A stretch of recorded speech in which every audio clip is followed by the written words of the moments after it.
আসসালামু আলাইকুম সবাইকে। শুরু করছি জলের টান দ্বিতীয় পর্ব। গল্পটি শুনে আশা করি সবার ভালো লাগবে।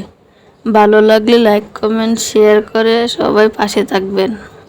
আকবর মুন্সি বলতেন তিনি নাকি ওই রাতে বিলের আসল মালিককে দেখেছেন।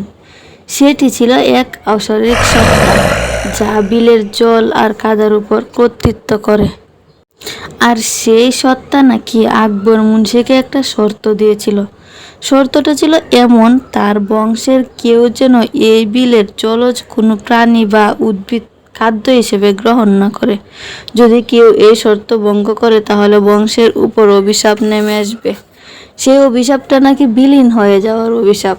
সেই ঘটনার পর থেকে এই নিয়মটি তৈরি হয় এবং সবাই মেনে এসেছেন এই পর্যন্ত। তারা শুধু মাছ নয়, সেই বিলের কিছুই খেতেন না। কিন্তু শফিক ভাই ছিলেন আধুনিক যুগের মানুষ। তিনি এসব বিশ্বাস করতেন না। একদিন তার বন্ধুদের সাথে বাজি ধরলেন। বাজিটা ছিল তারা বিলের সবচেয়ে বড় মাছটা ধরে রান্না করে খাবেন। কারণ শফিক প্রমাণ করতে চাইতেন এই নিয়মটা একটা কুসংস্কার। সেদিন ছিল বর্ষা বিল। তখন বুয়ারা শফিক আর তার দুই বন্ধু মতিন ও করিম রাতের বেলা বিলের মাঝখানে গেলেন। তারা বড় জাল পেলেন বিলে। রাত তখন 2:30। বিলে ঠান্ডা বাতাস বইছে। বাতাসের সাথে একটা অদ্ভুত গন্ধ আসছিল। তাদের জালে একটা বিশাল কাতলা মাছ উঠল।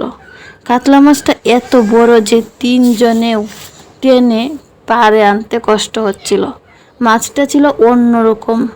চোখ ছিল স্বচ্ছ আর গা থেকে একটা অস্বাভাবিক শীতলতা আসছিল। তারা মাছটা বাড়িতে যাওয়ার আগে তার সবাইকে বললেন, তোরা বলবি যে এটা বাজার থেকে কেনা মাছ। যাই হোক, মাছটি বাড়িতে নিয়ে রান্না করা হলো। এর স্বাদ ছিল খুব মিষ্টি, খুব অন্যরকম। সবাই তৃপ্তি করে খেলেন। শফিক ভাবলেন, কোথায় গেল সেই বিলের রাগ। সেই রাতের পরদিন থেকেই শুরু হলো অদ্ভুত ঘটনা। প্রথমে শুরু হলো শফিকের বাবার সাথে। তার বাবা দেখেন যেখানে রাতে মাছটা এনে রেখেছিল সেখানে একটা জলরেখা। সেই জলটা একদম কাঁচা মাটির মতো কাদাময়। প্রথমে ভাবলেন হয়তো ঘরের স্যাঁতসেঁতে হয়ে গেছে। কিন্তু শফিক যখন বাবার কাছে গিয়ে দেখেন তখন অবাক হন। জলটা অন্য কোথাও থেকে আসেনি, ঠিক মাছের জায়গা থেকে এসেছে।